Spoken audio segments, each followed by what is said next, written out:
वक्त बदला, वक्त गुजरता गया, बाप से अपने कुरान सीखा आपने, और कुरान इतने खूबसूरत लहजे में पढ़ते थे आप कि जब आप कुरान पढ़ते थे तो हवाएं थम जाया करती थी, परिंदे ठहर करके आपकी तिलावत सुना करते थे। अल्लाह अकबर। उम्र शरीफ 14.5 बरस की हुई, बाप का साया सर से हटा। और याद रखना लोगों, जब अल्लाह किसी को रुतबे बुलंद देता है ना, तो फिर बचपन से आजमाइशें भी दिया करता है। 14.5 साल की उम्र शरीफ वालिद का इंतकाल हुआ। विरासत में आपको एक पंचक्की मिली और एक बाग मिला। आप कोई सोने के बर्तनों वाले घर में पैदा नहीं हुए थे।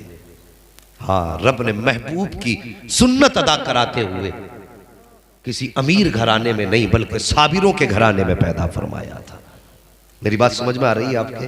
कैसे घराने में? कुछ लोग बोले, जरा सारे बोलो, किस घराने में?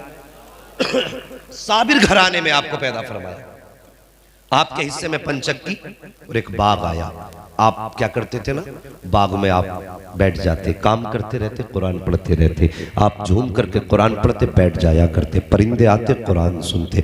कई बार ऐसा हुआ कि सरकार गरीब नवाज 14.5 साल की उम्र के बाद 15वें साल में चल रहे हैं, कुरान पढ़ रहे हैं। क्या देखते हैं, बाग में खुद ब खुद सफाई होती जा रही है, खुद ब खुद पंचक्की चलती जा रही है। कई दिन हो गए देखते देखते। एक दिन गरीब नवाज के दिल में ख्याल आया, मोइन आप कहते हैं हसन जरा देख तो सही, ये पानी कहां से चल रहा है, ये चक्की क्यों घूम रही है, आखिर कौन है जो बाग में सफाई करता है? पत्ता टूट के गिरता है, इससे पहले उठा लिया जाता है, आखिर सफाई करने वाला कौन है? आप बाग की तरफ बढ़े और जाने के बाद कहा, दोस्तों अपने दोस्त से चेहरा नहीं छुपाया जाता है, जरा चेहरा तो दिखाओ, तुम हो कौन जो मेरे बाग में काम करते हो? इतना कहना था, 4 चेहरे निगाहों के सामने आए, बड़े अजीब चेहरे थे। आपने फरमाया कौन हो?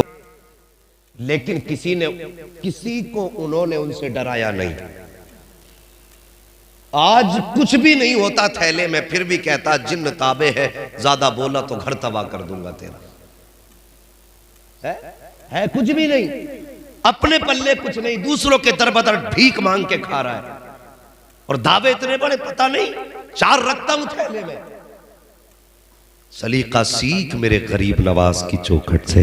उम्र 14 साल है, नौकरी जिन्नात कर रहे हैं। आपने कुछ नहीं कहा था, आप अपने काम में मसरूफ हो गए। अल्लाहू अकबर। इल्म दीन सीखा आपने। इल्म दीन सीखने के बाद अल्लाहू अकबर, उससे पहले की कहानी बताऊं।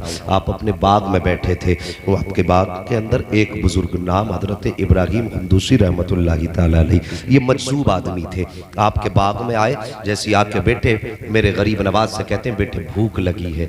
अल्लाह अकबर। आता है फकीरों पे उन्हें प्यार कुछ ऐसा, खुद भीगते और खुद कहें मंगते का भला हो। आके कहते बेटे भूख लगी है। गरीब नवाज कहते अच्छा बाबा जरा ठहर जाइए। उन मजूब को बैठाया, आप बाग में गए, पके हुए अंगूर का एक गुच्छा लाए, ला करके रखा, एक एक अंगूर धो के बुजुर्ग को देते जा रहे हैं, खिलाते जा रहे हैं। आज किसी के आम के बाग में कदम रख देना, हम नहीं जानी, अगर टांगों पे लठ न मारा तो फिर कहना मौलवी तू गलत कह के गया था। ये आज की कंजूसी है। और उनके घर की सकाफत देखो, एक ही बाग है। आके कहा बेटे भूख लगी है, जो सबसे पका गुच्छा था वो लाए हैं, एक एक अंगूर खिलाते जा रहे हैं। मजूब कहते हैं बेटे तुम्हारा नाम क्या है? इतना सुना आप फरमाते मुझे हसन कहा जाता है। कहा किस घराने से ताल्लुक रखते हो? आप कहते हैं मेरे बाप भी सैयद है, मेरी माँ भी सैयद है, माँ हसनी सैयद है, बाप हुसैनी सैयद है। इतना कहा था, कहते ठहर जाइए। अल्लाह अकबर। जो हाथ में अंगूर था बुजुर्ग के, ठहर जाता है हाथ। उसके बाद आपने अपनी जेब में हाथ डाला,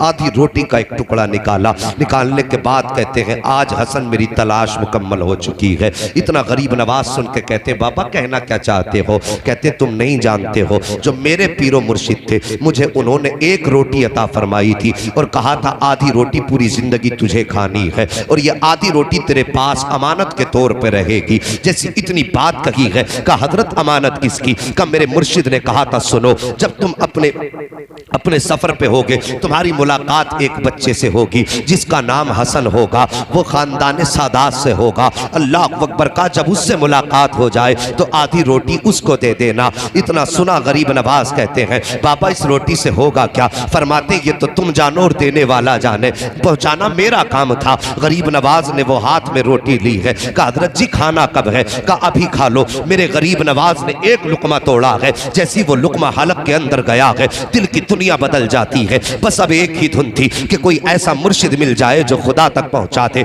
कोई ऐसा मिले जो मुस्तफ़ा तक पहुंचा दे। अल्लाह अकबर, ये जुस्तजू बढ़ जाती है। आप पीर की तलाश में नीशापुर की सरजमीन पर पहुंचे हैं। वहां पे हजरत ख्वाजा उस्मान हरवनी रहमतुल्लाह तआला अलैह, जिनको ख्वाजा उस्मान हारूनी कहा जाता है, आपकी बारगाह में पहुंच जाते हैं। जाने के बाद दस्त हाथ में हाथ दिया है, मुरीद हुए हैं। अब पीर और मुर्शिद ने बैठाया है, आपको अमल कराए जा रहे हैं। फरमाया बेटे जरा बैठो तो सही। गरीब नवाज बैठे हैं, आपको कुछ वजीफा बताया गया। आज तो सागिब न कुछ आता है न जाता है। कहते सागिब आंखें बंद करके कहते दे वरना तख्ता पलट देंगे, दे वरना तुझे तबाह कर देंगे। एक ऐसे ही आ गया था भिखारी मेरे आला हजरत की चौखट पर। लोग कहते हैं आला हजरत ने शिर्क को बढ़ावा दिया है, आला हजरत ने कुफ्र को बढ़ावा दिया है। नादान आला हजरत ने अकीदे की हिफाजत की है और किस शान से हिफाजत की है। एक भिखारी मेरे रजा की चौखट पे आया और आके कहने लगा इतने रुपए दो, 5 रुपए दो, वरना तुम्हारी हवेली का तख्ता पलट दूंगा। मेरे इमाम मकान से बाहर निकले, कहते पैसे जितने चाहे उतने ले जा, लेकिन खुदा की हुकूमत में हुक्मरानी में दखल अंदाजी ना कर।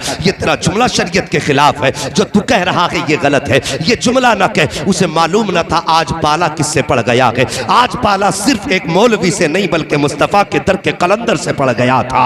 आप फरमाते हैं ये जुमला ना कह, बल्कि जितने चाहे पैसे ले ले। उसने कहा पैसे 10 देता है तो दे, वरना हवेली पलट दूंगा। माँ ने अंदर से आवाज दी, ये बेटे भिखारियों के मुंह नहीं लगा करते हैं, फकीरों के मुंह नहीं लगा करते हैं। ये बेटे जितने मांगता है उतने दे दे। आप फरमाते हैं माँ इसका जुमला मेरे मुस्तफ़ा की शरीयत के खिलाफ है। अहमद रजा देने को हवेली दे देगा, लेकिन नबी की शरीयत के खिलाफ अगर कोई एक भी जुमला बोलेगा अहमद रजा उसे गवारा नहीं कर सकता है। अभी ये बातें हो रही थी कि सरकार मुफ्ती आजम हिंद के बचपन का जमाना था। आप छत के ऊपर टहल रहे थे, अचानक पैर फिसला, सर के बल जमीन पे गिर जाते हैं। आपकी वालिदा की चीख निकल जाती है। माँ कहती है अहमद रजा मैंने तुमसे कहा था बेटे फकीरों से उलझा नहीं करते, देखो तुम्हारा बेटा छत से गिर गया है। इतना सुनना था। मेरे इमाम कहते हैं ए माँ ये तो एक मुस्तफ़ा रजा है, अगर मुस्तफ़ा की शरीयत के लिए 1000 मुस्तफ़ा रजा हो तो सबको कुर्बान कर दूंगा, लेकिन शरीयत का सौदा नहीं कर सकता हो। इतना कहना था।